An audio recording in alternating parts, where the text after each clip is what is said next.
भोरे भोरे ना तो हार नजर हमारा पाँव पे होके किचन ओकरा बाद दाई माँ का संग किचन में बाकी काम देखे खातिर त अभी हमार हाथ पर सलामत बा। ठीक बा ना? बकरा के माई कब तक खैर मनाई। आज राव टाइम बा, चलाला हुकूमत। कल हमार आई त हम बताई। दुखा गल का? कोई बात ना, आगे से ध्यान रखिए। ठाकुर साहब के फोटो त हम ही लगौनी है। तो इतना हिम्मत केकरा के लगा? अपना हद से ऊपर उठेगा ना, कोशिश मत कर, ना तो ऐसा पर कतरब कि तू दोबारा उड़े लायक ना बच भी। समझ में आ गई? हम तोरा खातिर लड़की देखी जा रहल बनी, तो क्या हमारे पसंद पर कोनो एतराज तो नहीं है ना? तू चाहता हमारा संगे चल सकता ना? माई जिंदगी तोहार दिहल हा और ई जिंदगी से जुड़ल जवन भी फैसला बा ओकर हकदार तू हो। हमके तोहार पसंद पे कोनो एतराज नहीं खे हमाई। तो ठीक बा, हम आवता नहीं। ठीक बा माई।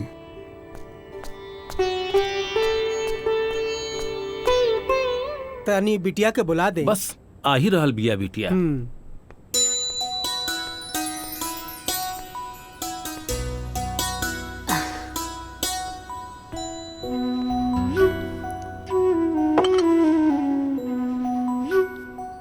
ली चाय पी।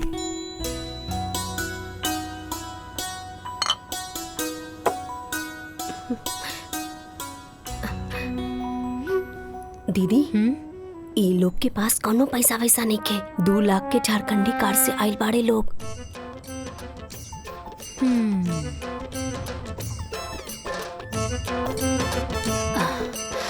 का काम करेनी?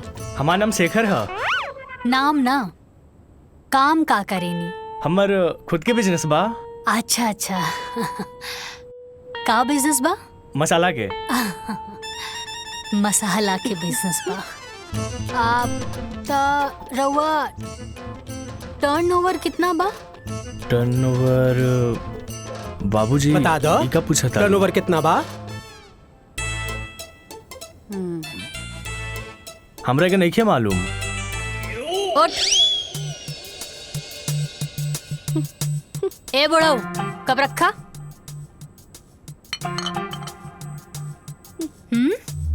धोखेबाज। अरे ई लोगन के ना बाबूजी कोनो बिजनेस नहीं खे, ना मसाला के ना कुछ। अरे हमके तो लागत था कि आटा के चक्की भी ना बा इन लोगन के लगे। ई लोगन के जब टर्नओवर के मतलब नहीं खे पता, तो ई लोगन के का मालूम बा? और अभी ले तू लोग बैठल का बाड़ा? उठा उठा। अरे बाबूजी लड्डू ले ली। अरे निकला यहाँ से। निकल बाहर। चला, तू तो बेइज्जतियां करवा देला। चला। अरे बेटी, ई का कइलू तू? अरे बाबूजी, एक नंबर के फटीचर आदमी बाड़े और के लेके आयल रहे ऐसा रिश्ता? हाँ, अरे कामधारी काका। ई कामधारी काका के पास भी ना कोनो ढंग के काम नहीं खे। जैसे वो फटीचर बाड़न ना, वैसे ही फटीचर रिश्ता भी लेके आवेलन। अरे साची से बियाह करे खातिर कोनो ऑडी फॉर्च्यूनर बैंक बैलेंस लेके आए, तब जाके साची सोची है कि शादी करे के बा कि ना कि ऐसन 5 लाख झारखंडी कार वाला। हाँ।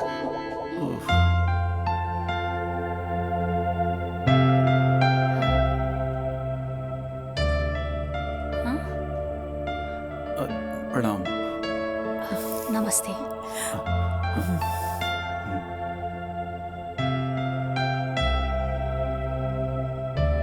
काका, रवा एकदम सही खात रानी है।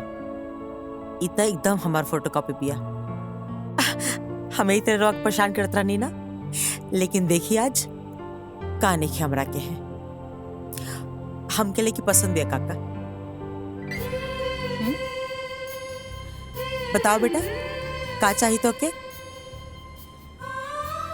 जौन चीज कहबो ना, एगो फोन कॉल पे तोरा सामने आ जाए। जौन गाड़ी कहबो ना, हरा लाल पीला सब। पैसा का कोनो कमी नहीं की, तो निश्चिंत होकर खर्चा करा। जिंदगी भर खर्चा करबो ना, तब वो खत्म ना हो। हम चाहता नहीं कि शादी काल का काले हो जाए। ठीक बा नरेश भाई, काहे कि हमार शादी भी काले भय रहे, तो हमार बहू काल आई तो हमके खुशी हुई। शादी के तैयारी इतना जल्दी कैसे हुई? हाँ, रवा ओकर चिंता मत करी। अब रवा लोग हमारे को मजबूत रिश्तेदार बनी जा। सारा तैयारी हम खुद कर लेब। आप लोग के खाली हो जा खड़ा रहे के पड़ी।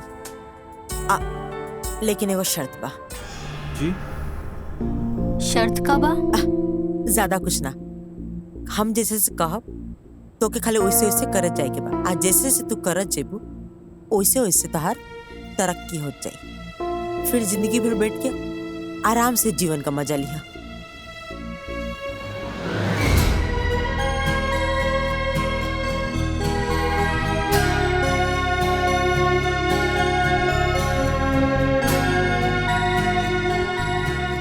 कुछ कम होता बता दे जा।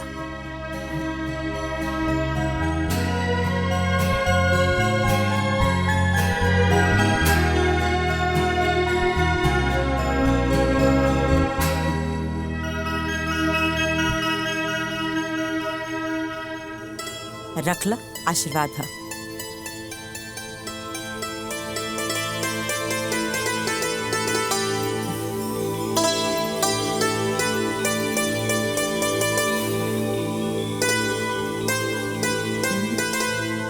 अब तो शादी तय हो गई। हाई लीजा मिठाई पूरा मोहल्ला में बंटवा दीजिए। ठीक बैठे, आज्ञा दीजिए।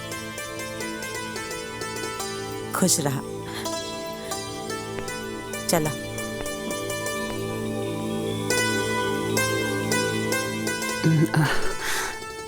बिना लड़का देखे शादी के लिए हाँ कह दे लू?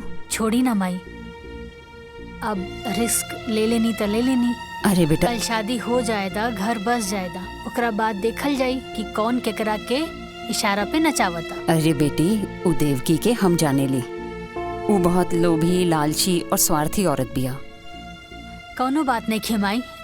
अरे हमरा के भी तो पता चले कि वो खास काम और जरूरी काम उनकर का बा।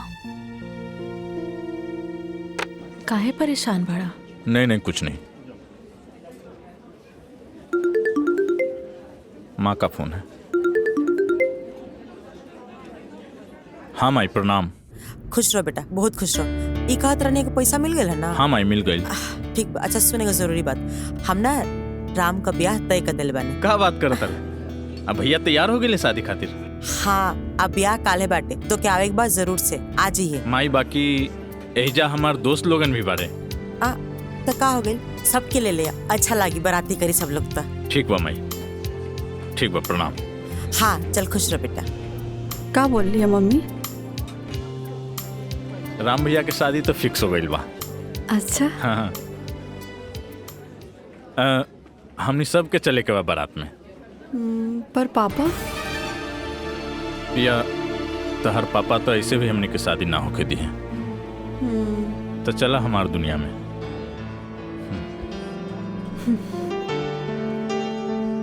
सोच ला, जाइब तो फिर आइब ना। कोनो बात नहीं खे, जे होके हम देख ले। पक्का? पक्का। का जीजा जी, राम भैया कहाँ बड़न? अरे होइए कहीं हैं? आ तू सुनते सुनते पहुंच गए यहाँ तक। हैं? राम राम छिया छिया। कोची राम राम? मतलब साफा एकदम हाया शर्म सब घोर के एकदम पी गई बड़ा। ससुराल में आके अब बिना काम के ससुराल में खाता शर्म नहीं के आवत? आ तू तो बड़का पहाड़ तोड़ता रहा ना। अरे तो हम जाके नौकर रही, हम काम करे नहीं। देखत नहीं खी कि दिन भर कितना काम करता रहा। हैं? साथ में राम के दोस्तों हैं। ई कमाल शरीर है, फूल के गुब्बारा हो गई बड़ा। अरे मर्दाना शक्ति जगावा, आए एजा से औरत के लेके निकला ठंडे ठंडे। बात करो तोड़ा, देख अभी देख नाश्ता आई गर्मा गर्म। ये लेके आई, ये लेके आई। अरे हमर मेहरारू लेके आई। अच्छा। बैठा चुपचाप। ऐसन बात बा, मतलब दीदी तोरे खातिर नाश्ता बनावे गइल बाड़ी। हाँ हम देखत बानी। हाँ तो देख ली। देख ले। आ गई ले राम भैया। मटरू, हाँ बैठा बैठा। सामे से ढूंढा तानी, कहाँ बड़ा तू? इनका के जरा सा समझावा। ई सब काम धाम छोड़ के ए ससुराल में पड़ल बड़े, यही जा खात बड़े, यही जा पियत बड़े, शर्म वरम सब खत्म हो तू गए। तो पहाड़ तोड़ता। काहे जिया जी के परेशान करत ताड़ा मटरू? छोड़ दी, ठीक देखा बा। आ गई, देखा नाश्ता आ गई। खींच तू बैठा बैठा बैठा बैठा। अभी तो कहत रहला हमार डर से खाना बनावे नाश्ता बनावे दीदिया। कहाँ कुछ कहत रहनी, कहाँ कुछ कहत रहनी। वाह भाई वाह वाह, हे भगवान हे भगवान। नाश्ता लो, नाश्ता करो। भैया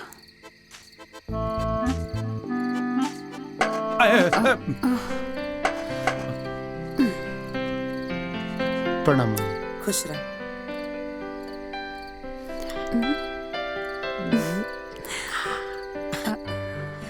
माई मिठाई कौन खुशी में? खुशी ई बाटे कि हम अपना राम का ब्याह तय कर दिल बानी। अब ब्याह काल्हे बाटे। माई लक्ष्मण के कॉल कैलू? हाँ हाँ, तोरा लक्ष्मण के फोन कर दिल बानी, उ कल आ जाई, तू परेशान मत हो। फिलहाल तो हमरा संगे चला, तोहर कपड़ा खरीदे के बाद। ठीक। चला।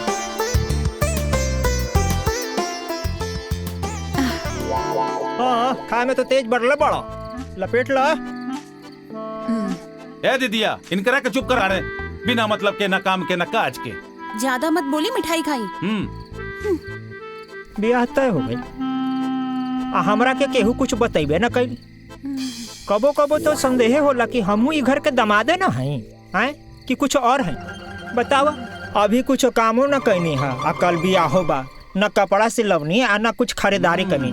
समय कहाँ बा? वाह वाह वाह, जेकरा लगे ई घर में खाली समय ही समय बा, उ कहता कि हमरा लगे समय ही नहीं खे। है ना? अरे अपने ब्याह वाला कपड़ा लता पहन के चल चलिए बराती। अच्छा और का? ठीक है बा। हाँ अरे चुपचाप चली ना यहाँ से। जा जा निकल जा। धीरे बोला तो गलवा के नस फट जाए। हाँ चला निकला। अरे मिश्री मलाई खैला और कैला तन बुलंद, अब खैया सकर। दाइमा ली, राम आओ को दुल्हन की आरती आप उतारी।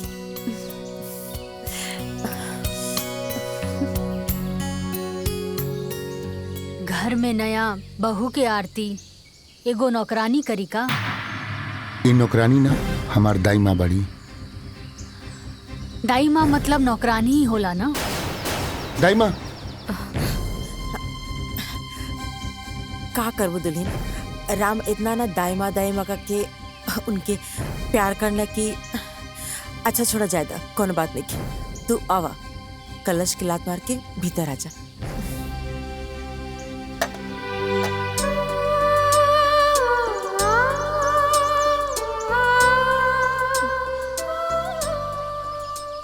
ला दुल्हा दुल्हन खातिर दूध भी आ गई। आप सब भौजी के परेशान न कर, ठीक है? अरे दीदी, हमनी भौजी के परेशान ना करता नहीं, हमनी तो जान पहचान बनावे आइल बानी। का जीजा? माई माई माई। अरे काहे परेशान करता सन, चल जा सन, आजो का आराम कर दसन। जा पार्टी कर सन। हाँ, शुभ काम में देरी कैसन, पार्टी मनावला ढेर दिन हो गइल बा। चला। हाँ रवा के तो यही सब में मन लागत। हाँ चलो चलो चलो चलो चलो पार्टी मनावे। चला दुल्हन, खाई ला दुल्हन, तहर मुँह दिखाई।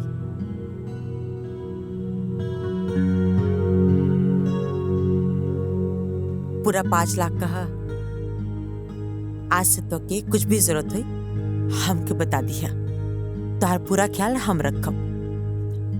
हाँ, आज से न बहू, राम का जिम्मेदारी हम तो के सौंपता नहीं। राम के तू अब अपना मुट्ठी में रखिया। जाना तो ना, हर औरत के अपना पति के ना अपना मुट्ठी में रखे चाहिए। कहे कि मर्द का जात था कभी भी बिगड़ सकेला। और एगो दूसर बात, जबले हमार काम ना हो जाए तबले तो के राम से दूरी बना के रखे पड़ी, ठीक बा ना? आज जब तक राम तहार सारा बात न माने लागे और तू जैसन कहा उसने ना करे लागे, तब तक हमार बात याद रखिए, ठीक बा ना? आज जैसे समय आई हम तक काम बता दे, तू बस वो छोटा सा काम कर दिया, फिर तार जिंदगी आजाद हो जाए, फिर आराम से अपन जिंदगी एंजॉय करत रही। जी सासू माँ, हम समझ गई नहीं, रउआ जैसन कहब हम वैसे नहीं करब। शाबाश। चलो ठीक बा, अब तू आराम कर।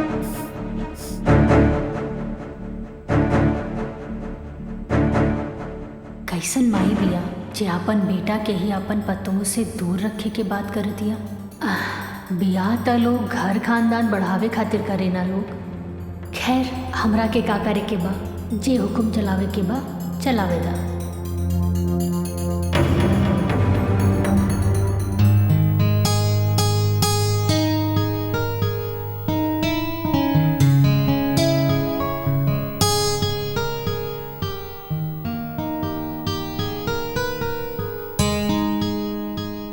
माई के पसंद के माने के पड़ी। ऐसा लगा था कि आसमान से चांद उतर के हमरा सामने आके बैठ गई बा। अखिया खोलबू, कुछ बोलबू, या पूरा रात अखिया बंद करके ही बिता देबू? अखियां एक शर्त पे ही खोलब। का शर्त बा? पहले रहुआ हमरा के वचन दी। ठीक बा, हम वचन देता नहीं। कहा ना जी कि सब कुछ इतना जल्दी भइल कि हम एक दूसरे के ठीक से जान पहचान भी ना पौनी। बस हमके थोड़ा समय चाहिए ताकि हम रवा के अच्छे से समझ सकी और एक दूसरे के जान सकी। ठीक। हाँ।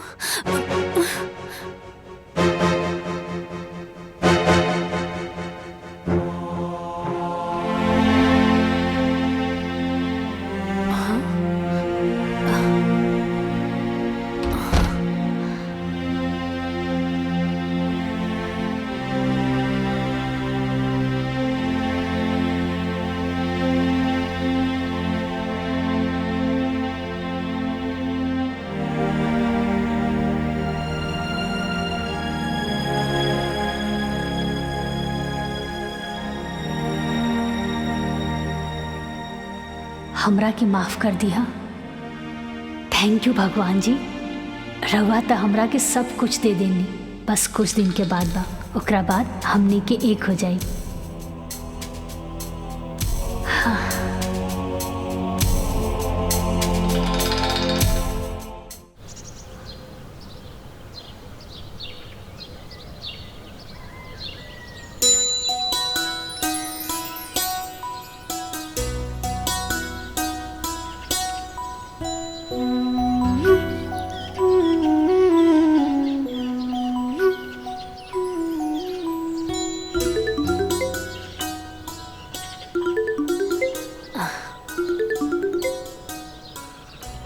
माई प्रणाम। खुश रहा बेटा, बहुत दिन हो गए रहे तोरा से बात कैले। कैसन बाड़ू माई? हम एकदम ठीक बानी बेटिया, तू बतावा। हाँ हाँ सब ठीक बा, हम हो ठीक बानी। और साची तोहर सास कैसन बिया? माई सासू माँ तो बड़ा रहस्यमय बाड़ी। का कहेली का सोचेली वो खुदे समझेली। सुन बिटिया, हम तोरा के पहले भी बतैले रहनी, नजर रखिए ओकरा पर, बहुत खतरनाक बिया वो। अच्छा ये सब छोड़ा माई, ये बतावा कि बाबूजी कैसन बाड़े? ठीक बा बेटा। पूछत रहले कि साची के फोन आयल कि ना? ठीक बा माई, अब हम फोन रखा तानी, बाद में बात हुई। ठीक बा? ठीक बा।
बेटा जी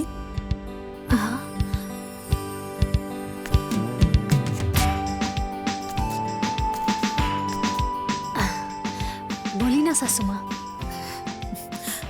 धन देख के ऊपरे ताकत रहबो का? माई बाबूजी संस्कार निखर सिखौले। सॉरी।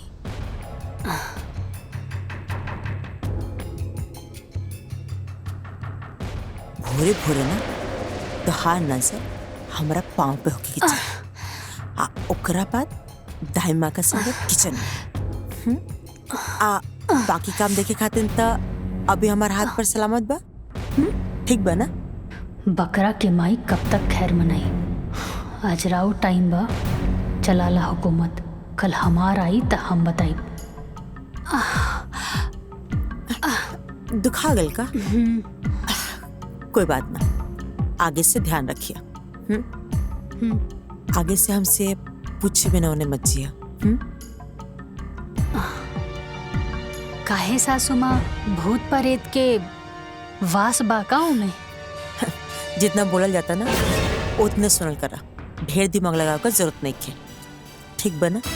आपन दिमाग मत चलावा, भीतर जा। आखिर ऐसन का बा वो दिशा में जे हमरा से छुपावत अड़े? ये कमरा के रास्ता हम जरूर खोल के रहब।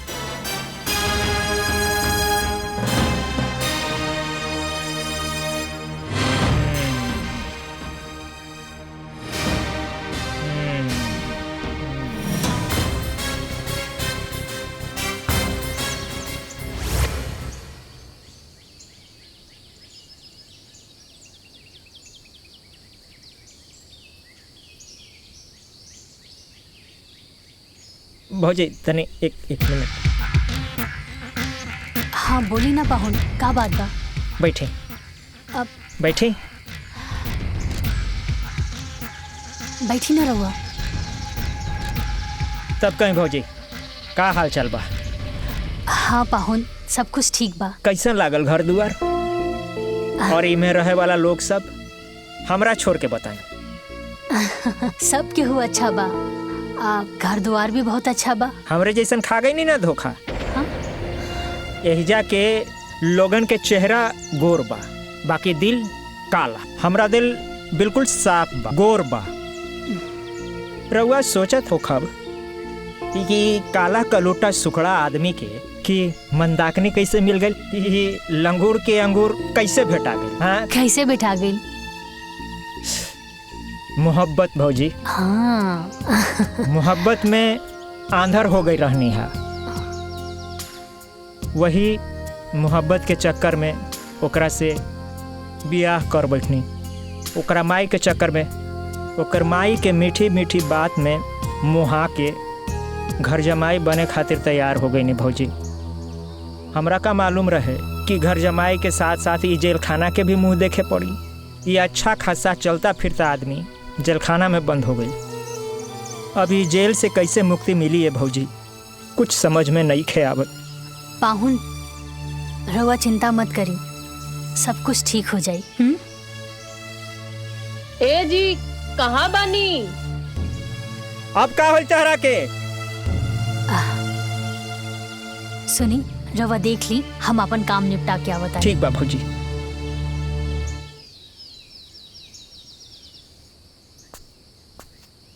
अरे प्रिया, अभी तक तू तैयार ना भइलू? चल फटाफट तैयार हो जा। जौकी लोग भी तैयार हो गए हैं, छोड़ दिए तरह। चला, ताकि तू फिर वहां आके हमारा इस्तेमाल कर सका। एक बात कान खोल के सुन ले लक्ष्मण, तहार झांसा में बहुत आ गई। अब यहाँ से हम कहीं न जाए। हम घरे जाए के सारा रास्ता बंद हो चुकल बा। प्रिया, हम तहरा से कहले बानी हम माई से बात करब। तू काहे इतना टेंशन लेता रू? कह दिया नी ना कि हम कहीं न जाए, मतलब कहीं न जाए। तू जाके पहले माई से बात करा, फिर हम यहाँ से कहीं जाए। बहुत हो गए लक्ष्मण तुहार। हम कहनी है ना बात करब, तू समझत काहे नहीं खूब? बस ठीक बा। ये बात सुनत सुनत हमके 5 साल बीत गए। अब बहुत हो गए। अब तुहार हम एक भी बात बर्दाश्त ना करब। तू जा अपन माई से बात करा और सारा बात क्लियर करा, तब हम यहाँ से कहीं जाइब, वरना तू भूल जा कि हम कहीं जाइब। अब तो तुम्हार भाई के शादी भी हो गई बा। ठीक बा ठीक बा ठीक। दिमाग अपन शांत रख। अभी तैयार हो जा फटाफट। वहाँ जौकी लोग तहर इंतजार करत हुई हैं। तू तैयार हो जा फटाफट। हम जा तनी माई से बात करें। तू निकला, ठीक बा?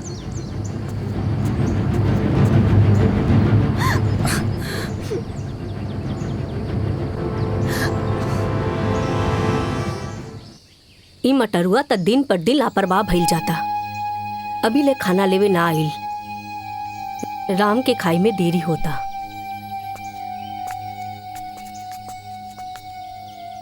दाई माँ, रवा केहू के इंतजार करतानी का? मटरुआ अभी ले ना आइल। राम के खाना खाई में बहुत देरी हो जाई। अरे दादी, हम ले जाके टिफिन दे देतानी। लाई।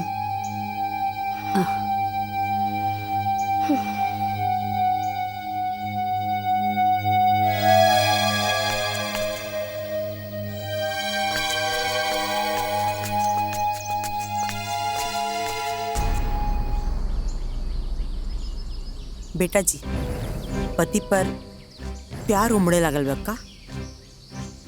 सासू माँ, रवे तो कहले रानी ना कि अपना पति के मुट्ठी में करे के बा। बस ये सब उहे के प्रयास बा। शाबाश, ई भइल ना बात।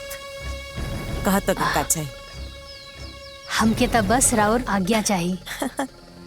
ठीक बाटे, आज से राम का टिफिन तू ही लेके जेबू।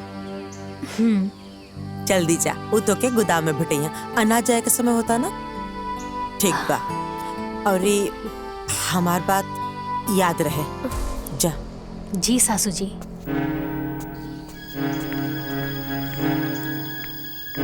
एक बार बस हमार सासू माँ जी के काम खत्म हो जाए, ओकरा बाद हमके हमार पति से मिले खातिर केहू ना रोक सकेला।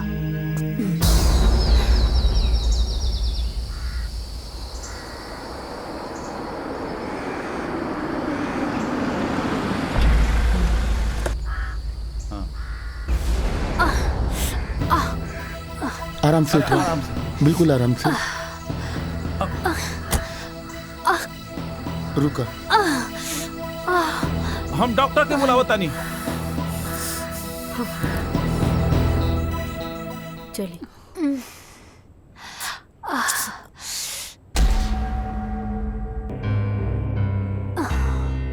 मामूली चोट है, चोट की वजह से बुखार आ गया है। मैं दवाई लिख के दे देता हूँ, आप मंगवा लीजिएगा, सुबह तक ठीक हो जाएगा। धन्यवाद डॉक्टर साहब। मटरू, हाँ माँ जी। ये डॉक्टर साहब दवाई लिख के देता ना, जाके ले ले यहाँ। और डॉक्टर साहब के भी बाहर तक छोड़ दा। ठीक बा। ए जीजा, साथे चलो। तू रहेला तो हमरा थोड़ा ठीक लगी। हम कहे जाई? हम कहीं रात के बहरा आई जाए ले ना। ये कुल तहरा वजह से भइल बा। तू जा। हमरा वजह से? सरऊ, तू समय पे टिफिन लेवे आ जाता तो ये आज भौजी के संगे ये ना होखी। हाँ जा। तोरा भाई। मटरू चुप, जाके चुपचाप दवाई लेके आओ। और आप सब भी यही जब भीड़ के लगा कोनो जरूरत नहीं के, जाके अपन अपन काम करी जा। जाई जाइए। चलिए डॉक्टर साहब, चलो। चले। दुल्हन, तू आराम करा। कोनो चीज का जरूरत हुई तो दाई माँ के आवाज दे दिया। जी सासू माँ। ठीक बा माई।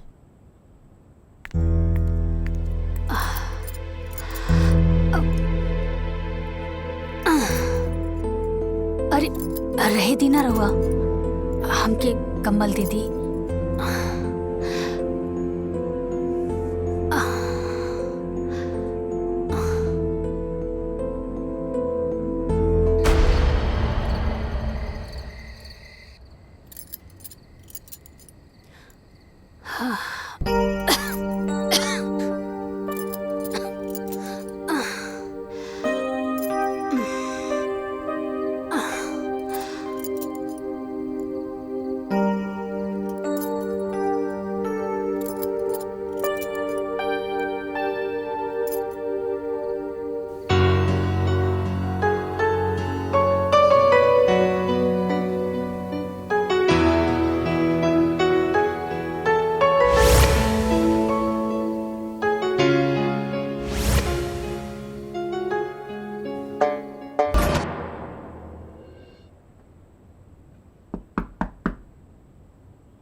सांची।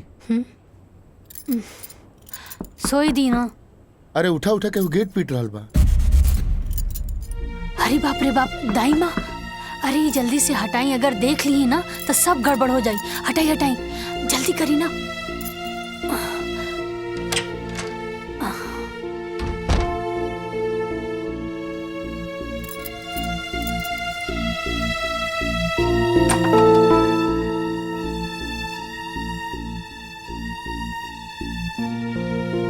अभी ले तू लोग सुतल बाड़ा जा, ली चाय पी ली।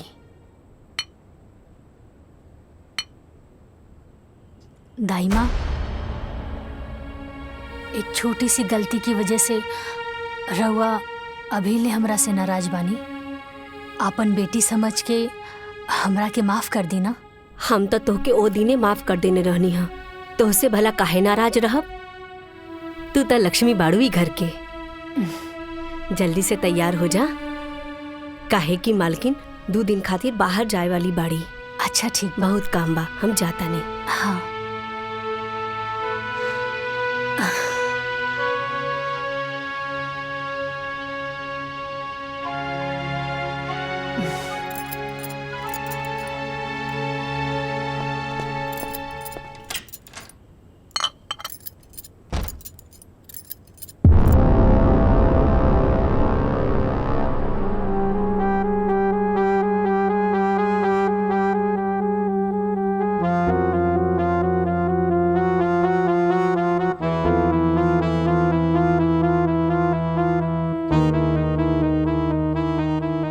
चमक धमक के बीच में ई जंग लगल ताला, कहीं कमरा में कोनो राज तो दफन नहीं खे।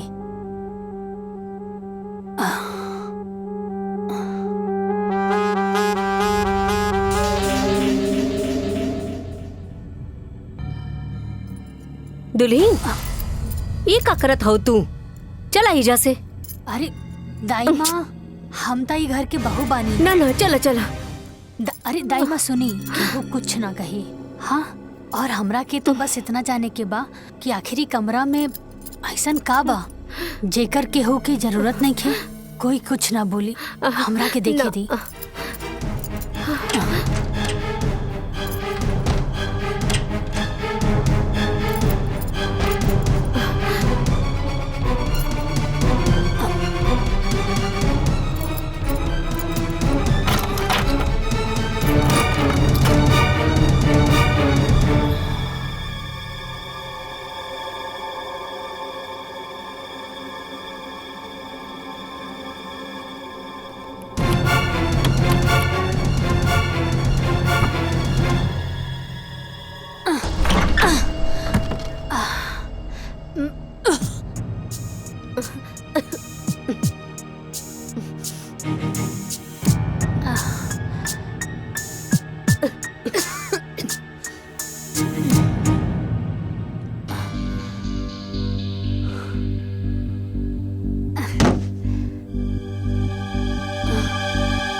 दाई माँ,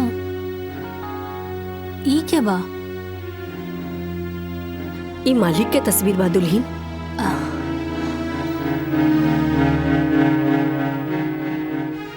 घर के मालिक और ऐसन जगह पर? अरे जब घर के मालिक के उचित स्थान नहीं के मिलल, तब बाकी लोगन के हालत तो बड़ा गड़बड़ हुई ना दाई माँ। हम मालिक के उचित स्थान जरूर दें। ना ना दुल्हीन, ना।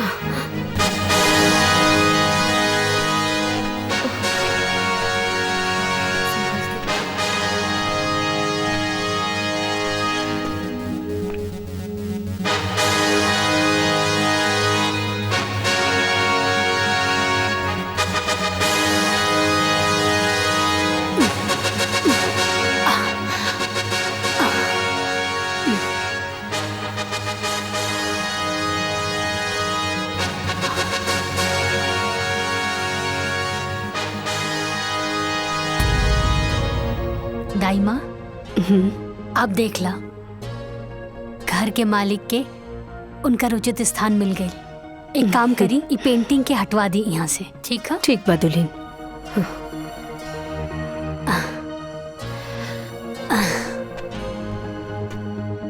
बाबूजी की फोटो वो कबाड़ खाने में, लेकिन काहे?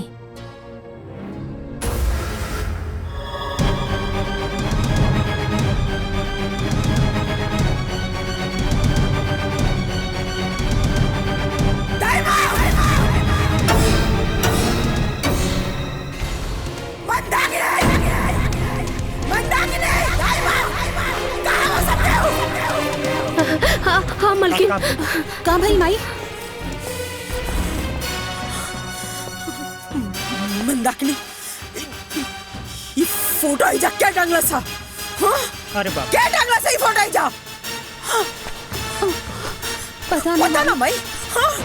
अरे ये फोटो का हाथ गोड़ा ला, आपने आग टंगा गेल हाँ? हाँ? ठाकुर साहब की फोटो ता हम ही लगौनी है। तो इतना हिम्मत? हाँ? केकरा के लगा? अपना हद से ऊपर उठेगा ना, कोशिश मत कर, ना तो ऐसा पर कतरब कि तू दोबारा उड़े लायक ना बच भी। समझ में आ गई?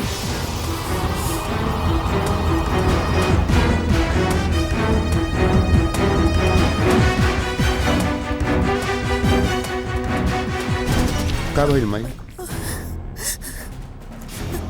कुछ ना बेटा, वो साची ना तोहर बाबूजी का फोटो लगौले बानी।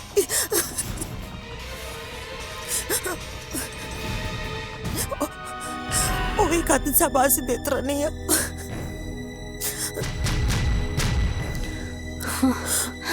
चुप हो जा माई, मत रो माई। माई हाँ वो के कैसे समझाई कि हम आज ले उनकर फोटो इजा काहे ना लगौन।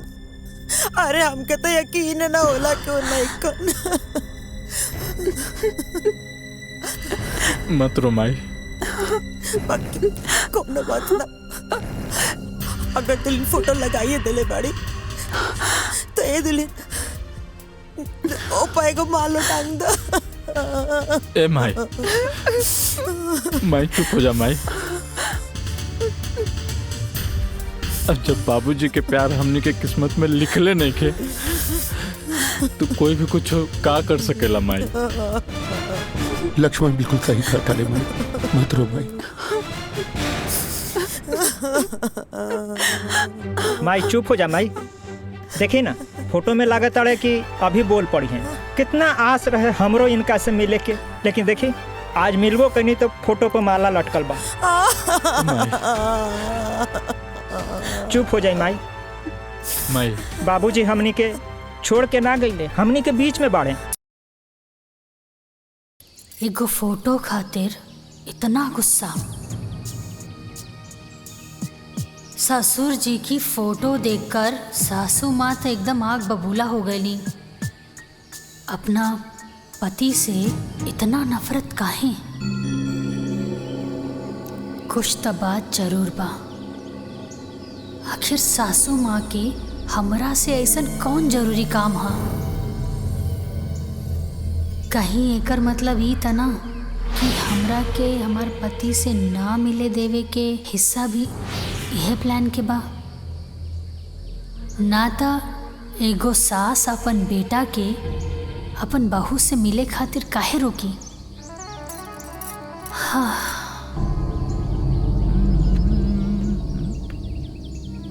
भाभी, भाभी, भाभी। अरे देवर जी आई। का भाभी, भैया के याद आवता का? ना ना देवर जी, ऐसन कोनो बात नहीं खे। तो फिर इतना स्ट्रेस में तो पहले कबो ना दिखात रहने। का बात बा, तबीयत ठीक बा ना तोहार? हाँ देवर जी, तबीयत ठीक बा। कहाँ बानी? जाई, राउर फ्रेंड बुला रहल बिया। जी आवत।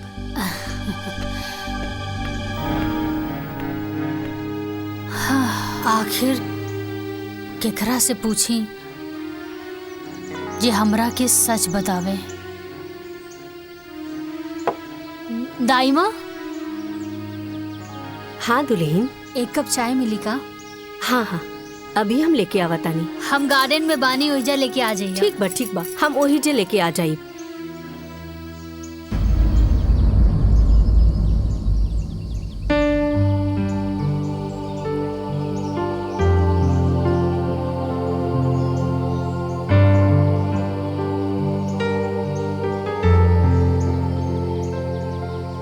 दुल्हन, हाँ हाय चाइला। लाई दाइमा।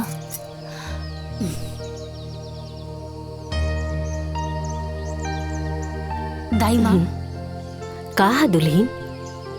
अगर रवा से हम कुछ पूछब त रवा बुरा तो ना नु मानब? ऐसन काहे कहत हो?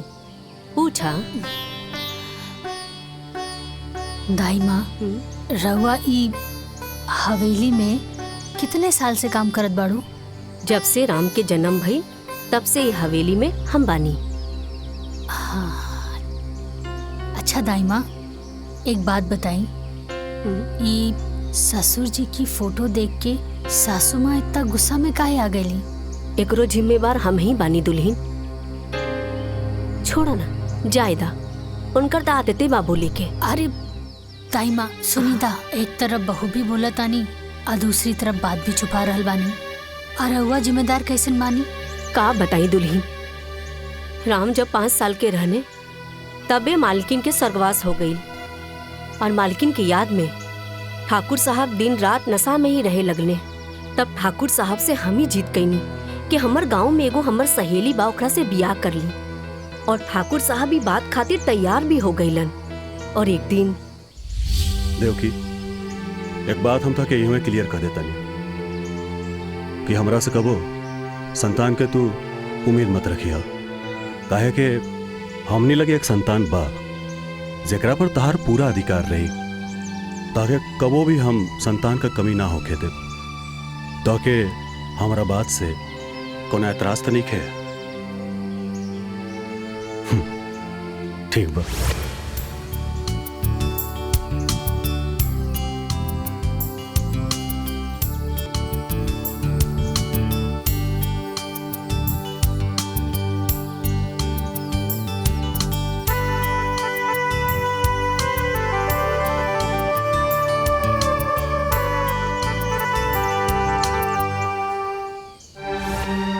फिर का भइल? ठाकुर साहब जी के साथ का भइल? ठाकुर साहब के तो बड़ा दुख भरल कहानी बा दुल्हन। फिर देवकी के जीत के आगे ठाकुर साहब हार गईले। देवकी, कौने धर्म संकट में डाल देलू? हम तो ऐसे पहले ही कहले रहली नु कि हमके और बच्चा ना चाहिए, और फिर कहता नहीं कि एकरे बारे में ना सोचा। ठीक बा ठाकुर साहब, हम भी अभी ना जहाँ था देवकी, दाएं ने खबरदार, जन मरे एक बात कहलू। ठीक बा, तू जैसन कहबू उहे हुई, पर भगवान खातिर मरे के बाद मत करो।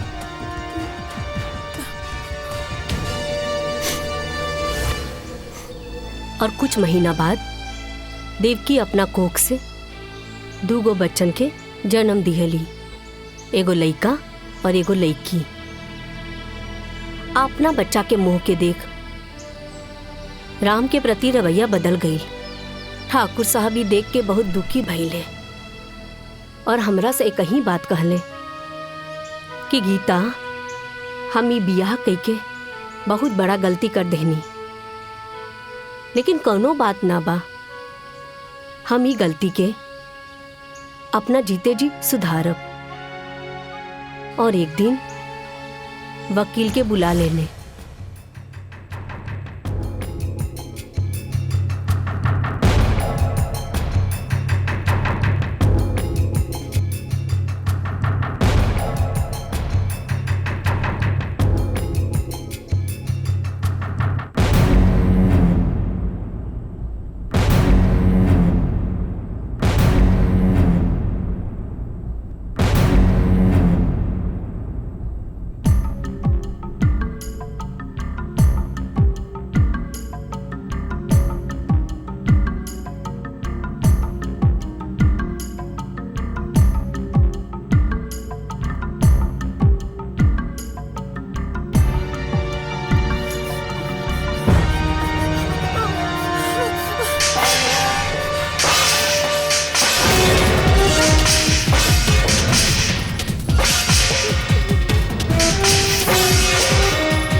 उरवा काका ले रनिया हाँ सौतेली ना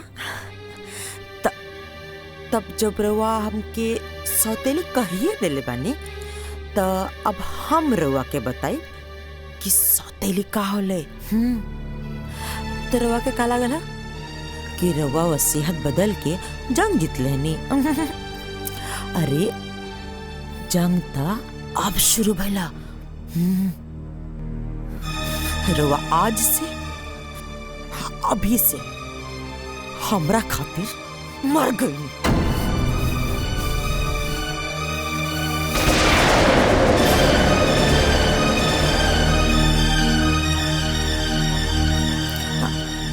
रवा के का लागला ई जो एक्सीडेंट भइला वो इत्तेफाक रहला। आहा वो हम करले रनिया।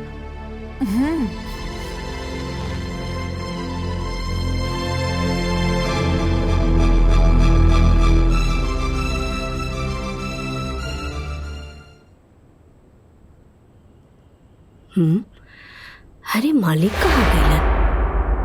हाँ हाँ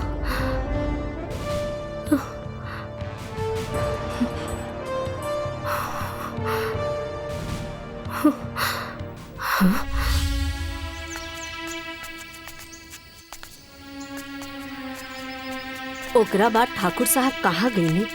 ठाकुर साहब के का भइल हमनी के कुछो पता न चलल। बहुत लोग तो इहो कहेला कि देवकी ओकरा के मरवा देले। अगर हमके पता होखित कि हमार सहेली अंदर से ऐसन बिया था तो हम शादी करवैती ही ना। हमके अपना सहेली माने के बजाय एगो नौकरानी मानतिया।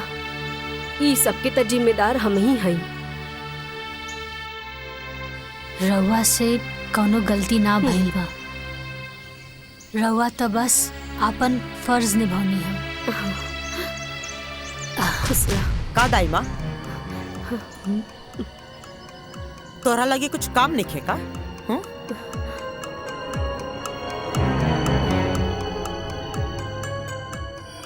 ए लड़की तू रुक।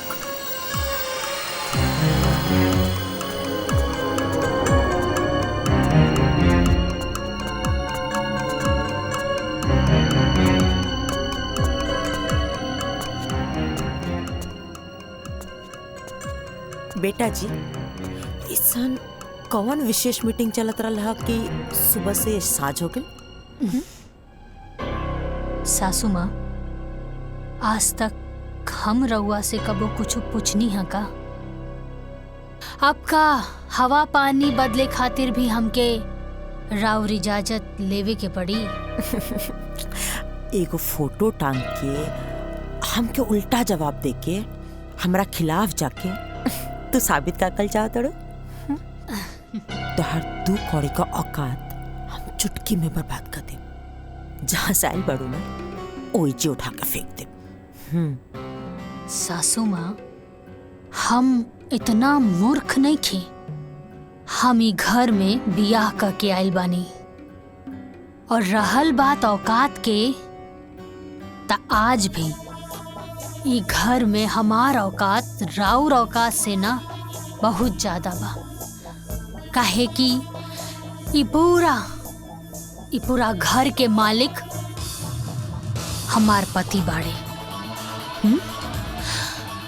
और रउआ की हमरा से कौनो काम रहल ना जौना खातिर रउआ हमरा के घर में लेके आईनी। हमरा के सब पता चल गई बा।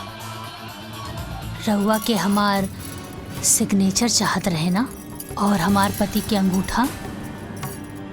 यही खातिर रउआ हमार पति के मूर्ख बना के रखनी और अपन बेटा के शहर भेज के पढ़ौनी लिखौनी। पता चल गई। ज्यादातर हम ऊ जहरीली नागिन नहीं जेके एक बार डसले पे नहीं तो उठ के पानी भी ना मांगेला। सासू माँ नागिन प्रजाति के तर रउआ पार कर देनी, एमे कौनो शक नहीं खे। लेकिन रउआ नागिन ना, रउआ बानी आस्तीन के सांप। जे पालेला उहे के रउआ डसेनी। रउआ शायद ही भूल गईनी कि जौन हवा पानी में रउआ पल पोस के आयल बानी उहे हवा पानी में हमहू पल पोस के आयल बानी। यही से अगर रउआ नागिन बानी त हम बानी सपेरा, और हम हर वो नागिन के फन कुचले के हुनर अच्छे से जानी ले। राउर ये जोन गुरूर बा और ये जोन हुकूमत बा ना, एक दिन ओकरा के अपन पाँव के नीचे ना झुकावनी तो हमरो नाम साची ना।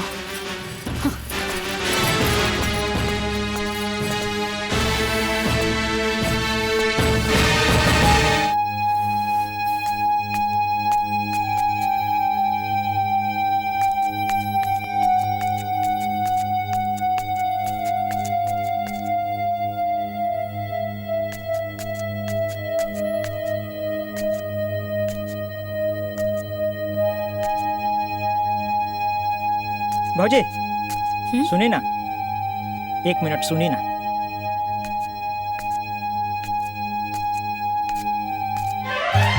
अरे हे दुर्गा, हे काली, हे लक्ष्मी, हे सरस्वती, हमरा कोनो प्रकार से ये घर से बाहर निकालिए भौजी, हमरा उद्धार करी।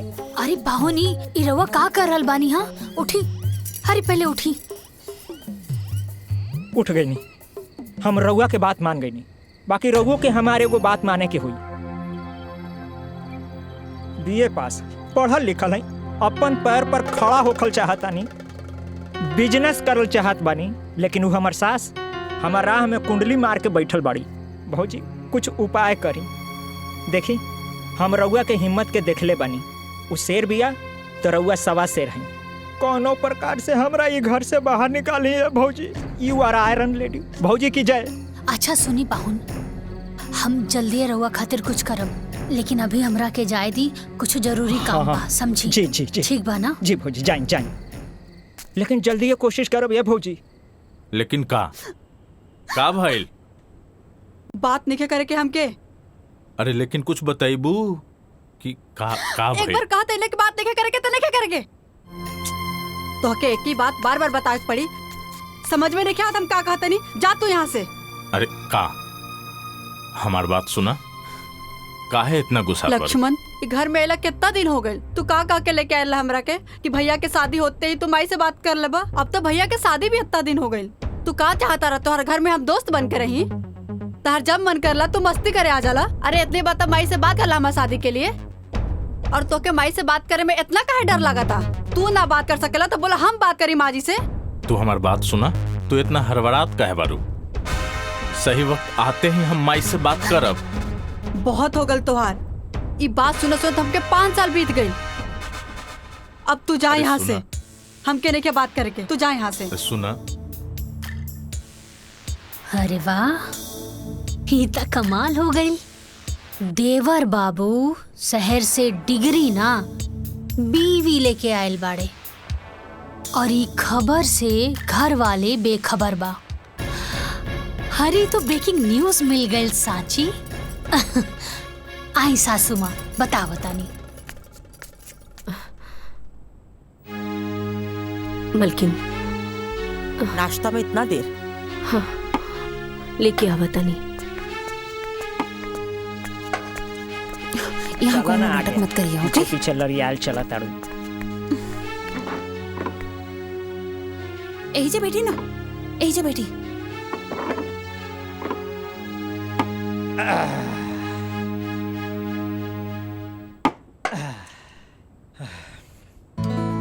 भूख लागल बा।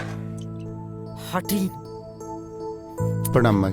माई बहुत भूख लागल बा, खाना दा ना। दाई माँ हमरो लावा। दाई माँ रोटी दा। आज कुछ चटपटा नहीं खे बनल बा का? आए का मेहमान जी, कुछ खुशखबरी आवे वाला बा का? जौन चटर पटर खाए के मन करता। सारा वो तहरा से मुँहे लगावल बेकार बा। हाँ ठीक कहला।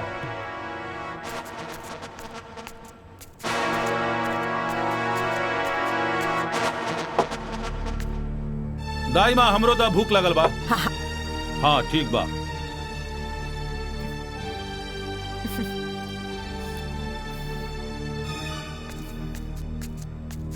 रहुआ उठी, ऊपर बैठ के खाना खाई। पर हम तो बचपन से ऐसा ही खाता रहल बानी।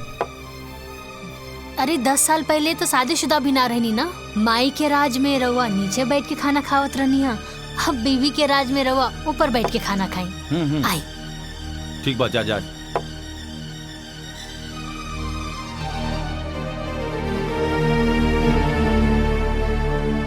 आई बैठी।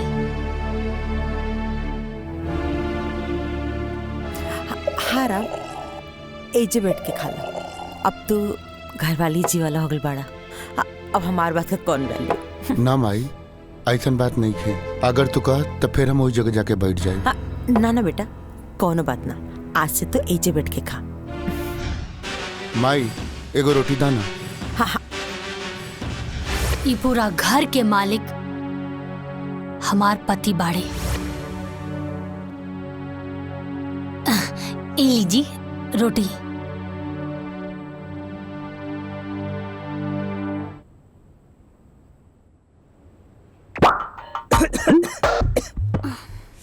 कितना तीखा भाई सब्जी।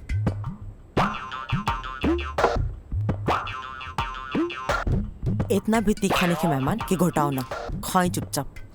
तोहरा से चुपचाप ना बैठल जाला का, चुपचाप खाई ना। ए दीदिया, अरे इनका उड़द तीर पकड़े के आदत पड़ गई बा।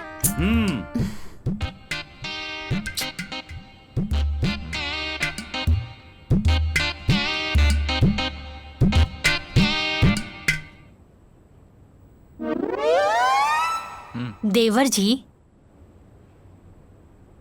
प्रिया राउर सिर्फ फ्रेंड ही बिया या फ्रेंड से कुछ ऊपर? अरे हमार कहे के मतलब है कि फ्रेंड ही बिया तब तो ठीक बा, काहे से कि अब राउर उम्र भी हो गल बा बिया करे खातिर। ता हमनी के गांव में लड़की ढूंढल जाए का, काहे से कि हमार गांव में ना बहुत सुंदर सुंदर लड़की बिया। का सासू माँ? बहू तो के लक्ष्मण का चिंता करेगा कोनो जरूरत नहीं है, अभी होकर माई जिंदा भी है। हम आप सबसे कुछ कहल चाहता नहीं। हम और लक्ष्मण 3-4 साल से लिविंग रिलेशन में बानी जा, तो आपके कोई और लड़की ढूंढने की जरूरत नहीं है। हाँ माई, प्रिया सही कह रही बिया।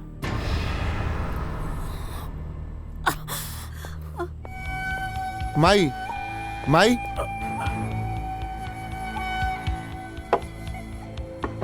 लक्ष्मण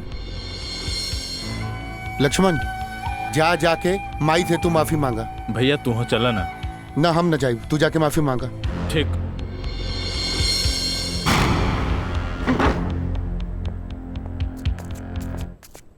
पाहुन, ई लिव इन रिलेशनशिप का होला? वो जो शादी से पहले होला ना, वही होला। मतलब आजकल के जनरेशन के पता ना का हो गइल बा, शादी ब्याह के झंझटे से एकदम खत्म। बाप रे बाप, ढेर कलयुग आ गइल बा। हमरा खाए दो। ढेर बात बोलब, चुपचाप बैठी ना। दीदिया का कहती है सुना।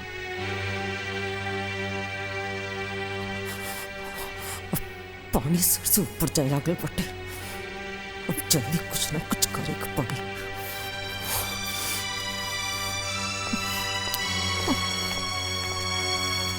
माई माई, ए माई, नाराज बारी का? नाराज काहे होई? हमार शौक, हमार अरमान, हमार गुरूर का गला घोट के पूछे तड़ा कि माई नाराज बाड़ी। अरे 3 साल से ये बात हमसे छुपा के रख ली। आज जब बतावे का बेरी आयल है, जाके दूसरा से बोल ले है, तो उन्हें का ठान के रख ले बड़ा संगा कि हमार अरमान पर पानी फेर कर हम बसन। माई हम रोज हिम्मत करके तरह से कहे के चाहत रहनी, बाकी मुंह तक बतवे ना आवत रहे। माई हमके माफ कर दे माई। माई तहार दिल तनिको दुखावे के हमार मन न रहे। माँ जी हम लोग के माफ कर दी। अब तू देखत जा सच्ची, तो से ई घर का झाड़ू पोछा अगर ना करोनी ना, तो हमरो नाम देव की ठकुराई ना है।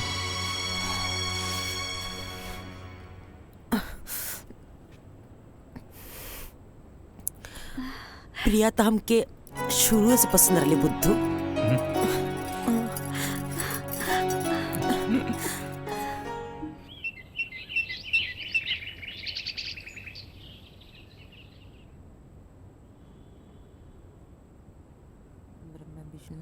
महादेव गंगे काशी विश्वनाथ गंगे हर महादेव गंगे काशी विश्वनाथ गंगे हर महादेव गंगे काशी विश्वनाथ गंगे हर महादेव गंगे काशी विश्वनाथ गंगे हर महादेव गंगे काशी विश्वनाथ। दाइमा। जी मालकिन। पूजा का थाली पूरा घर में दिखा दे।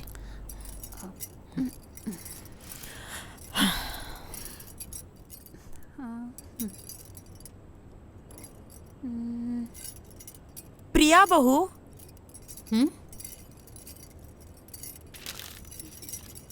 ए हमार बहू। हाँ माँ जी। बहू आवत नहीं निक लगा था ना।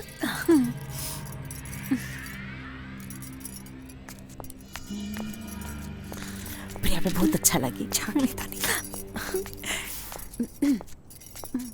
हाँ माँ जी। आओ ना हमारा लगे बैठा।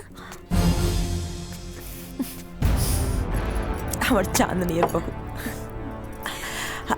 अब देखो प्रिया, तू हमके पहले तो कुछ ना बतौलू तो हमके ढंग से स्वागत करे के भी मौका ना मिलल।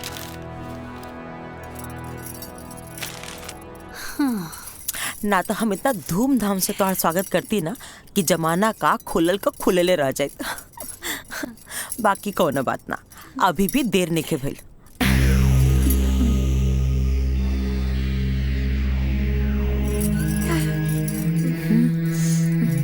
हमार खानदानी हारा। तब तक तू एक पढ़ना और धीरे धीरे ना हम तो के ई घर का गार्जियन भी बनाते।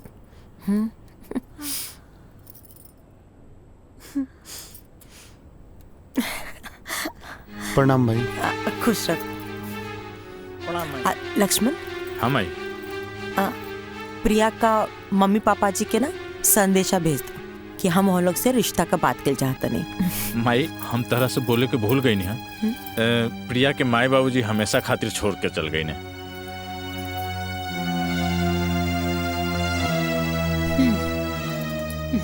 हाँ तो का भेल, हम प्रिया का माई हैं आज से। अरे राम, तो एजा काहे बैठल बड़ा? जाके पंडित जी के बोल दा तहार छोट भाई का ब्याह तय हो गल बा। ठीक बा माई, हम जाके अभी पंडित जी के बोला के लावतानी। सांची तू हो जा, माई के काम में हाथ बटावा। जी हाँ सांची। अरे हमरो के केहू कुछ बताई कि हमरा का करे के बा। हमहू ई घर के दमादे हैं, हमरा का करे के बा। शादी ब्याह के माहौल बा, ज्यादा कूदी ना। चली तैयार हुई। चला चला, एकरा में घबराए के कौन बात बा। चला।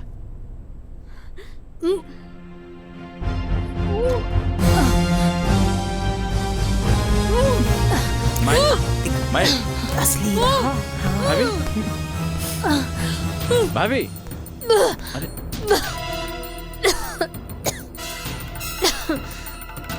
और ये तहार खुशी देख के मुंह बनावतिया। चाय दे जरूरत दिया। हाँ तो हई देख, हई सन हमारा लगी कम से कम 10 को बा। का भइल भाभी? भाभी ठीक तो बानी ना? हाँ देवर जी हम ठीक बानी, बस उल्टी आ गई।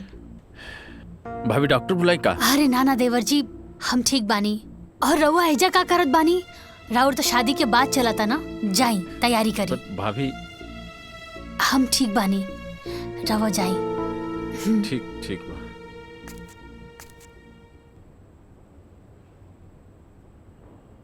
हाँ।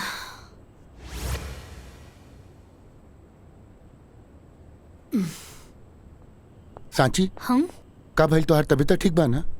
हाँ हम ठीक बानी। लक्ष्मण बतावत रहे कि तोरा उल्टी भइल रहे नीचे। खुशखबरी बा।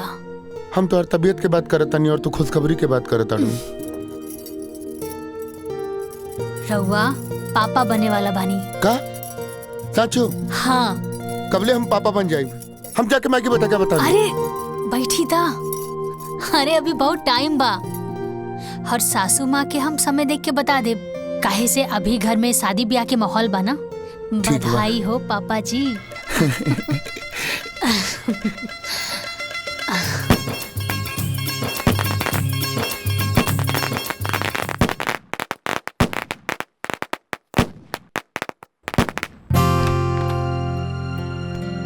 प्रिया, हम आवतानी भाभी के देख के। आजे देखल जरूरी बका, कल चल जिहा। आवे जा, चुपचाप बैठा।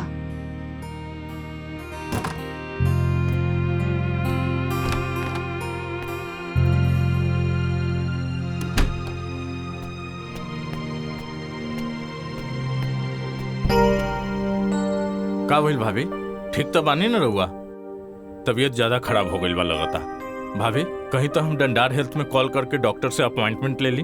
अरे नाना देवर जी, हम एकदम ठीक बानी और ये सब करे के कोनो जरूरत नहीं खे। और रउआ एजा का कर रहल बानी? जाई, प्रिया इंतजार करत हुई।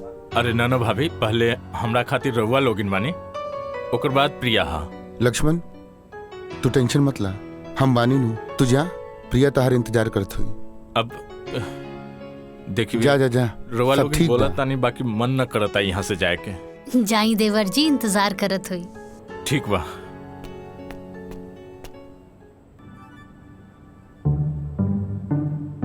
एक बात बताई, सच में हम बड़ा किस्मत वाला बानी जी, हमके ऐसन देवर जी मिलल बड़े।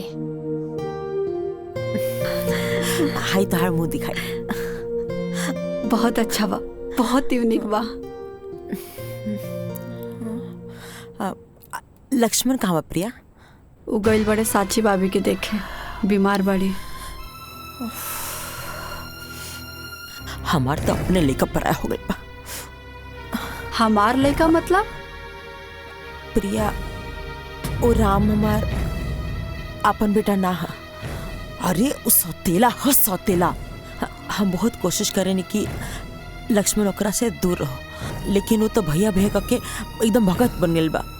अब तू ही सोच दुल्हन, का हम इहे दिन खातिर ओके पढ़ौले लिखौले रहनी हा कि वो जाहिल गवार का पीछे पीछे घूमत रहो? हाँ,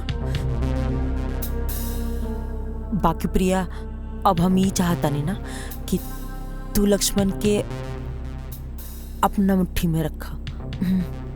हाँ, कोशिश करिए कि लक्ष्मण जितना हो सको वो नौकरन से दूर रहो। हाँ हाँ, ठीक बाटे।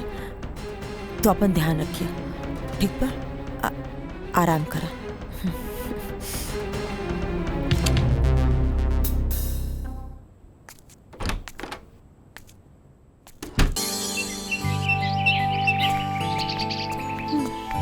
पूरा काम हो जाएगा।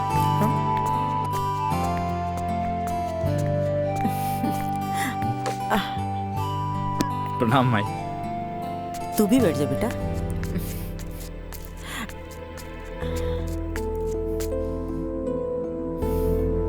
प्रणाम भाई। प्रणाम भाई।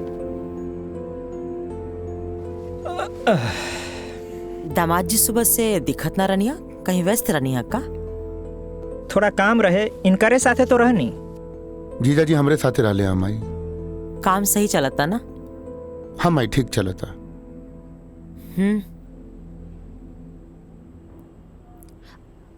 सुनी ना देवर जी। हाँ भाभी। जीजा जी के रवा लोगन से कुछ बात करे के रहल हा। हम कहाँ कुछ कहनी हा। हाँ, कहत रहनी है कि सिनेमा। जीजा जी, रवा तो कोनो बिजनेस की बात करत रहनी है ना? हाँ हाँ, याद पड़। हम चाहत रहनी है कि हम बिजनेस शुरू करल चाहत रहनी है। बाकी यहाँ ना जौनपुर में अपने जिला। ये तो बहुत अच्छा बात बा माई। बढ़िया बात बना, लेकिन एकरा खातिर तो धन चाहिए। तई में परेशानी का बा? टिकट हम बना देता नहीं, अब फाइनेंस का व्यवस्था माई कर दी। वाह, ससुराल होके तो ऐसा। सासू माँ तो साक्षात लक्ष्मी है। दामाद जी, रवा के नहीं लागत कि रवा आजकल मेढक नियर ढेर फुदकता नहीं? माई, जीजा जी अपना जिला जौनपुर में व्यापार करे के प्लान कैले बड़े। राम बेटा, इकुल इनका बस का बात नहीं किया। वो जैसे बाना उनके ओसी ही रहता। रवा को दिक्कत बाका दामाद जी? एक बार मौका तो देके देखें। हम मौका पे चौका ना मारब तराउर दामाद ना। माई, जब जीजा जी इतना कॉन्फिडेंस में कहा ताड़े तो एक बार मौका देला में का दिक्कत बा माई? हाँ माई, अब जब भैया भी कह रहल बारे तो जीजा जी के एक मौका देवे के चाहिए हमनी के। ठीक बा, अगर सब करी है इच्छा बात तो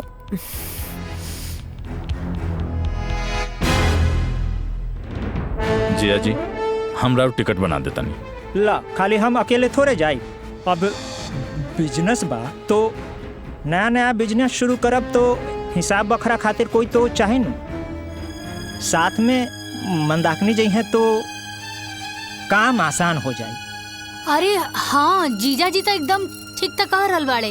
अब देखी ना सासू माँ ससुर जी के गैला के बाद ये पूरा हवेली के खानदान के बिजनेस अकेले संभरले बानी। कुल हिसाब किताब अम्मा जी अकेले देखत बानी और हमनी के भी देखी हमनी कैसे पूरा अपन ससुराल के जिम्मेदारी उठावत बानी। अब अगर मंदाकिनी जीजा जी के साथ में जई हैं तो उनके बिजनेस में बढ़ोतरी होई ना। का अम्मा जी सही कहा तानी ना? तो ठीक बा जिया जी, हम दोनों जना के टिकट बना देता नहीं। हाँ देवर जी कर दी।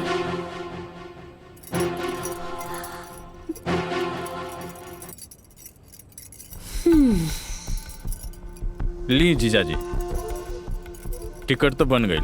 असम के ट्रेन बा और टिकट बन गई जी। शाम के ट्रेन बा। तहार बहुत बहुत धन्यवाद।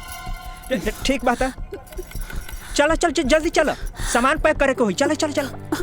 अरे सुनो ना, सुनो सुनो चल चल जल्दी चल। चला ढेर मानी सामान बिखरल हुई, सबके समेटे के हुई। चलो चलो। अरे चला ना, चलो चल चल चल चला चला। प्रिया हाँ जा तू हेल्प करा। ठीक बा। हम मटरू के बोले लिया बतानी। भैया हम भी चलता नहीं। आओ चला जमाई।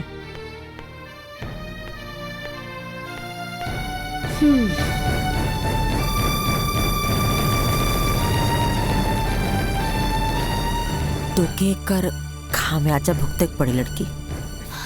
भोगी तो अब रहुआ सासू माँ, और देखत रही कैसे एक एक करके सब के होके रहुआ से दूर कर दे।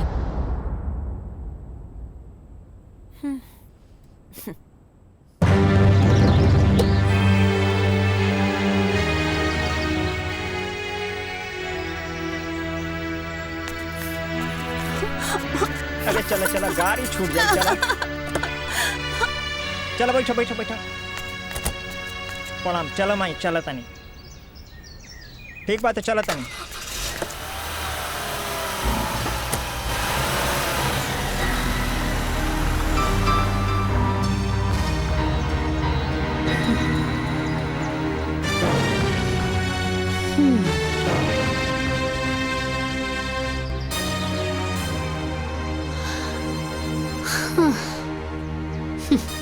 ए मटरू रुको रुको रुको रुको।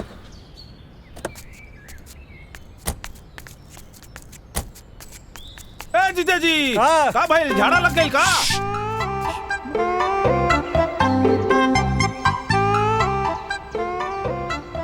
हे भगवान, हमरा ससुरारी के रास्ता के मुंह ना देखे के पड़े। हे भगवान, हमरा इस सास के दोबारा मुंह ना देखे के पड़े। हे भगवान, यहाँ के सारा अनौती पनौती सब यहीं रह जाओ। एक सेकंड हो गई। सबसे बड़का पनौती के तो लेके जाता कहाँ? अब हमरा का मालूम कहाँ ले जाता है? चलो चलो चलो चलो ट्रेन छूट जाई महाराज। चलो चल चल चल चल चलो।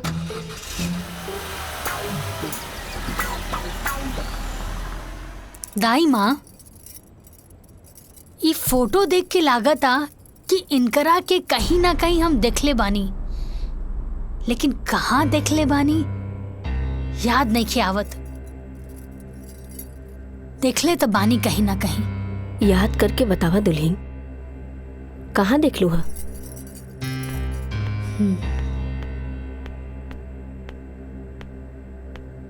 दाई माँ, एक कप कॉफी मिली का? हाँ अभी अभी लावतानी। ठीक बा।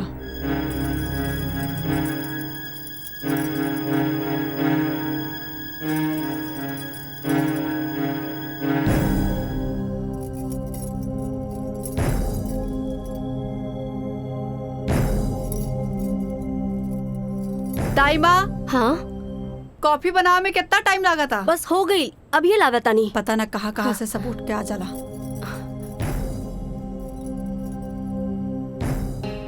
इला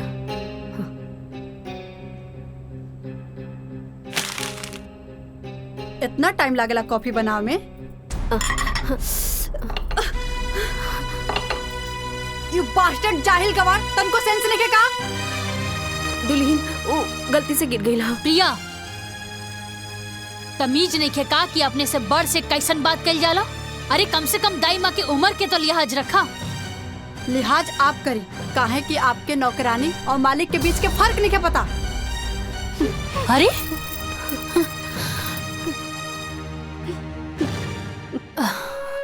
दाई माँ, दाई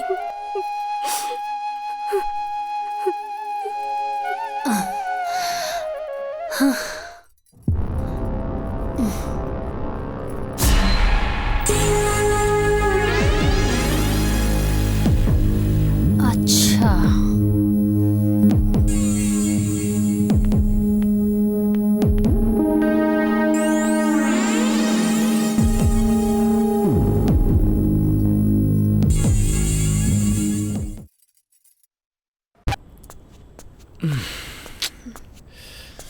अरे वाह, क्या बात बा, आज तो कुछ ज्यादा ही सुंदर लगा तारू।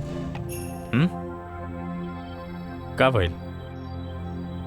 प्रिया चलो हमके टॉवेल दे, नहाए के पड़ी, बहुत देर चुनचुनाता। जा जाके अपन भौजी से मांगला। अब भौजी कहाँ से आ गई ली? प्रिया हमके तो कबो कबो लागत ना कि तू हमार पहले वाली प्रिया हो ही ना। शादी के बाद एकदम बदल गई लू। अरे चलो भाई टॉवेल दा, देह नोचता। देह नोचे चाहे माथा, गवार वाला काम करे में बड़ा मजा आवेला ना। गवार मजदूर के साथ रहत रहत तू मजदूर हो गल बड़ा। अगर मजदूरी करे करला तो इतना काहे पढ़ला लिखला? प्रिया अपना जवान के लगाम दा। का गलत बोलता नहीं, मजदूर के मजदूरे बोलम ना। प्रिया वो हमार भाई हा। भाई है तो का गवार हा? प्रिया लक्ष्मण,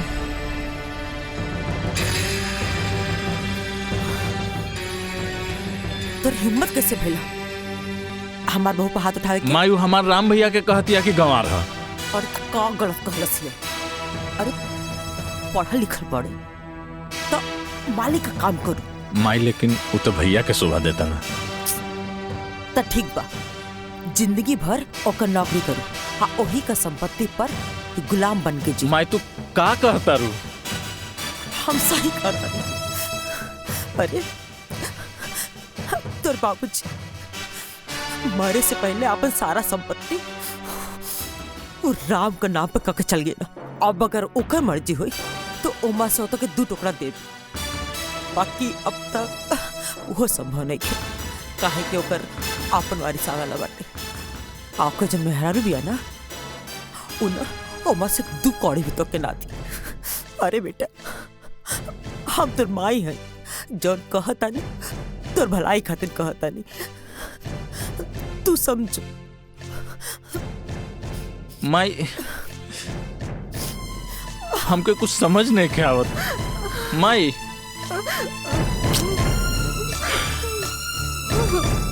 का हो रहा बस समझ में नहीं के आती। राम भैया, राम भैया, ओ राम भैया। अरे का हो मधुसूदन? ए भैया, हमनी चंदा मांगे आयल रहनी जा। अच्छा हम देता नहीं, कितना चाहिए? ना ना भैया, आप भैया रहे दी, राम भैया के भेज दी, हमनी को उससे ले लिहल जाई। ठीक बा, भेजा तानी।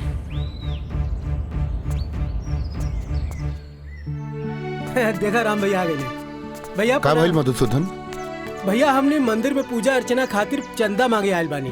अच्छा, कोनो बात ना, हर साल के तरह ए साल भी पूरा पूजा के खर्चा हमरा तरफ से ठीक है भैया। है ला पैसा। जी भैया। कोनो चीज में कमी ना होके के चाहिए। ठीक है भैया। निसंकोच कोनो बात हुई तो बताइए। जी भैया, प्रणाम। ठीक बा। प्रणाम भैया। लक्ष्मण, का भैया? नाश्ता कैला है? हो गई। हम मटरू भाई थोड़ा बाहर जाता नहीं काम से, तू खेते पे जाके पानी पटा ली है। भैया आपन काम ना खुद ही करे के चाहिए। ऐसे भी हमके अभी बहुत काम बा अपन प्रोजेक्ट पे। आई पढ़ाई लिखाई हम खेती गृहस्थी करे खातिर नेखे कहीं ध्यान रखिया। आदमी अधिक पढ़ला लिखला के बाद थोड़ा सा डिस्टर्ब हो जाला का। चुप छोट भाई बा चल।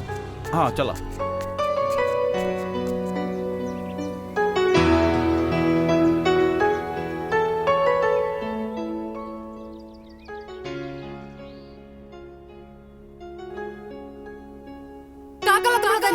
मजदूर बोलम ना।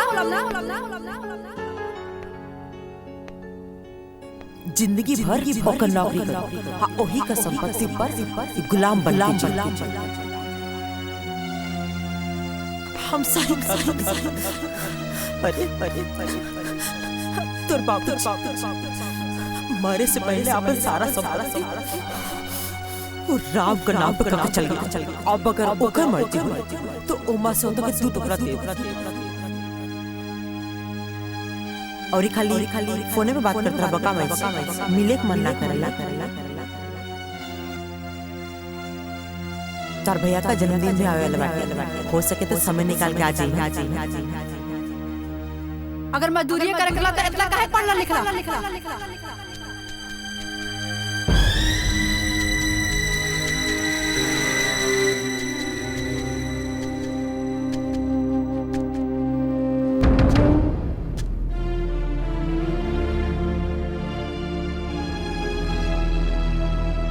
प्रिया तू ठीक कहत रहलू। हमार नाम के एक भी पहचान अपन गांव वाले के सामने नहीं है। तो के हम उहे न समझात रहनी। हाँ अब सही समय बाटे अपन मुट्ठी टाइट कर दे, न तो सब कुछ ना रेत का नियर निकल जाई। तो माई ओकरा खातिर का करे के पड़ी?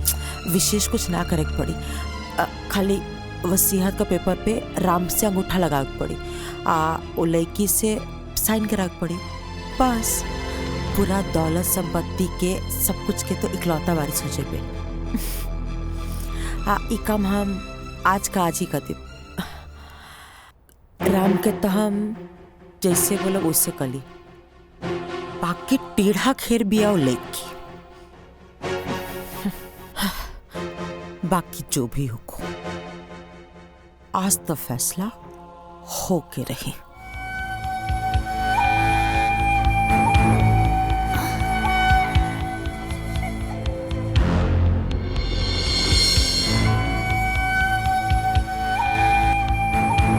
देवर जी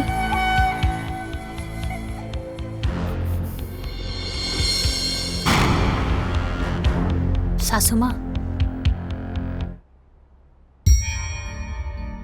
बहू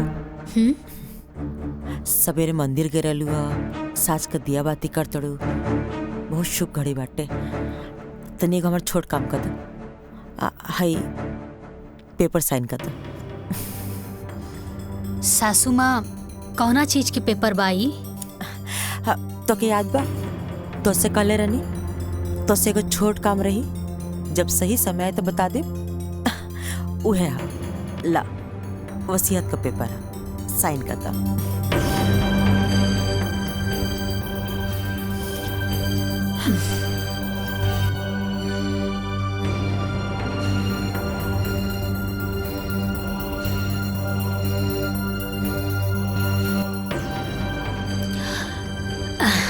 ब्रह्मा विष्णु महेश भी कहीं है ना सासू माँ, तब वो जाकर हम ही पेपर पे साइन ना करब। भाभी कर दी साइन। अच्छा एकर मतलब कि सब लोग एक हो गए बाड़ा, कोनो दिक्कत नहीं के। रउआ सब लोग मिल के भी ना हमरा सामने कुछ नहीं के। और सासू माँ जब रउआ हमरा से हारे लगनी तापन पतो और बेटा से मदद लेवे लगनी। अरे रउआ के कुछ ता शर्म करे के चाहत रहे।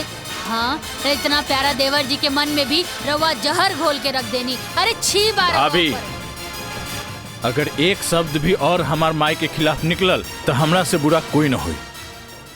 हाँ हटी देवर जी हटी। भैया अब समय आ गइल बा, हुकुम के इक्का के।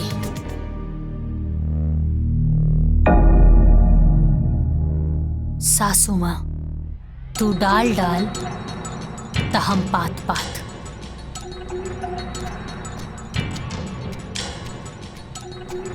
प्रणाम माई। खुश रहो। राम। हाँ माई। माई कहाँ बेटा? ठीक बा।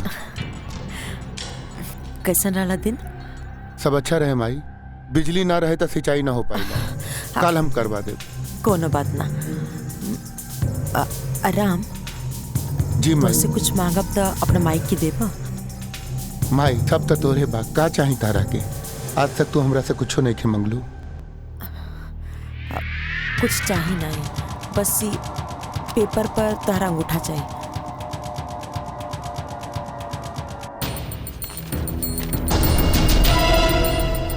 यहाँ पे माई।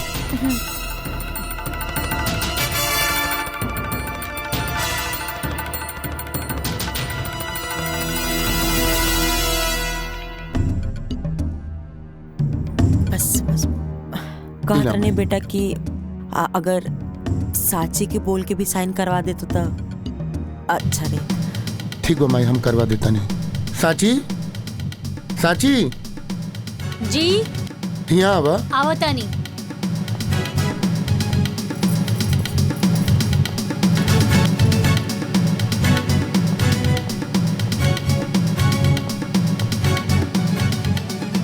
का भैल जी? साची है पेपर पर साइन कर दा। रउआ क देनी का? हाँ हम अंगूठा लगा देनी है। रउआ भी ना इतना सीधा बानी। ए लेकी हमरा के ज्यादा टाइम नहीं है, चुपचाप जल्दी से साइन कर। सासू माँ रउआ गलत जगह प्रयास करतानी। हम कहनी ना कि हम ई पेपर पे साइन नइखे करब और कबो ना करब। साची जिद मत करा, साइन कर दा। रउआ के पता भी बा कि का बा? अरे वसीहत के पेपर बाई। ए लेकी ते चुपचाप साइन कर बिक्की। हाजे तुर सुहाग के मिटा के रखती। अगर रउआ के मारे के बा ना तो हमरा के मारी। तो के मार के का करब? तो क्या तोर बच्चा के ते घर में नौकर बना के रखो। माई ई तू का कहा ताड़ू? उहे जौन तू सुनता। बोल चुपचाप अपन मेहरारू का कि साइन करो पेपर पर। साची साइन कर देना। माई के काहे गुस्सा देवा बता? माजी देखत का बनी, गोली चला दी। ना माई, गोली चलावे के बात ना भइल देखो सौतेला भाई पे इतना मुंह दे काहे दिखाओ दिन माजी गोली चला दी। सौतेला? तहार दिमाग खराब हो गेल बा। ये सब का बोला तारू? प्रिया सही कर दिया। ईरान तो हर सौतेला भाई हो। माजी गोली चलाई। ना माई, ना माई, लक्ष्मण माई ना। माई ए जी माई का कर लूं? ए जी ये का हो गई? अरे दाइमा। अरे ये तारा के मत कैसे भाई भाई पर हाथ उठावे। दाइमा। माई का भइल? एक के माफ कर दे भाई। ये बच्चा भाई करे के नहीं के पता भाई का कहले बा। अरे 9 महीना भाई कोख में रख के अपना खून के दूध बना के पिया बेली तब बेटा दुनिया देखे के लायक बनेला। ए भाई ई का कर देलू भाई? अरे एक बार हमरा बोल के तो देख तू। तोरा के सब बत्ती चाहत रहे ना, हम अपन जान निकाल के तोरा कदमों में डाल दे। भैया भैया भैया बेटा बेटा राम भैया आखिरकार तू हमरे बेटा के मार दे ले। माई यही खातिर ब्याह के लाइन लड़ी तारा। माई का कर देलू माई? कौन जन्म का बदला ले तारू तू? लेके चले अस्पताल लेके चले। भैया लेके चले। राम जल्दी जल्दी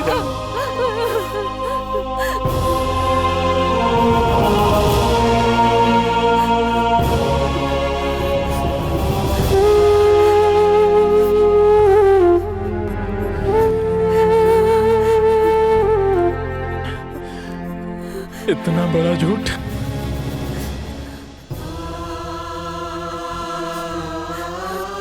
हमके तो तू कहले रहलू हमार बाबूजी ना मारे।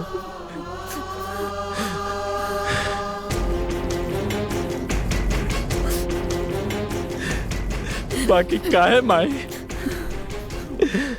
काहे ऐसा कैलू?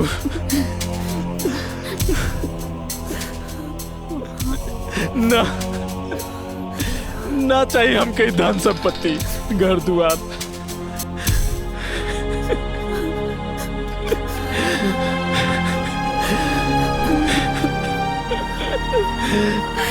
ना चाहिए। माफ कर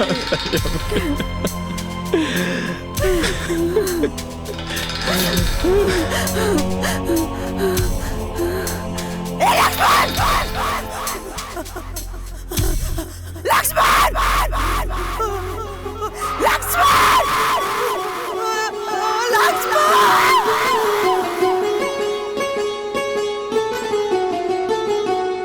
तुम मत रो भाई।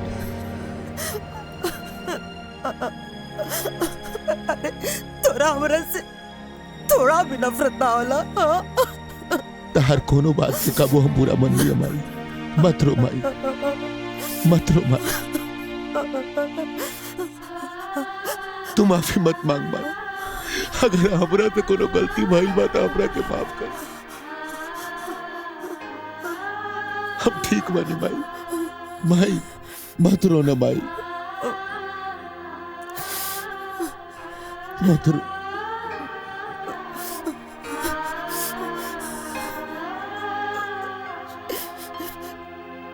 ठाकुर साहब, रवा भी हमके माफ कर दी। अरे अरे हम लोभ में आके ना अपन फर्ज भुला कर रहनी। हमार परिवार हमके लौटा दी, हमार परिवार हमके लौटा दी ठाकुर साहब। देवकी, सुबह के भूलल अगर शाम के घर आ जाए तो ओकरा भूलल ना कहल जाला। देवकी, गलती हमार है। अगर हम ताके सौतेली ना कहती तो तू सौतेला व्यवहार ना कर तू। लक्ष्मण, माई का चुप कराओ। माई तू चुप हो जा।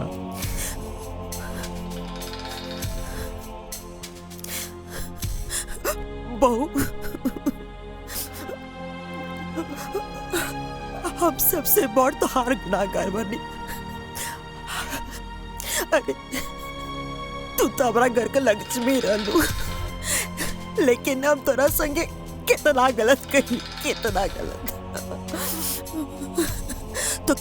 तो कि जौन सजा देवे के बा तू हमके दे दा, बाकी हमके माफ कर दो। माई, माई, रउआ के प्राश्चित कैला के कौनो जरूरत नहीं खे। राउर एक एक आंसू ई बात के गवाही देता कि रउआ निश्चल बानी। और माई कहल जाला ना कि अंत भला त सब भला।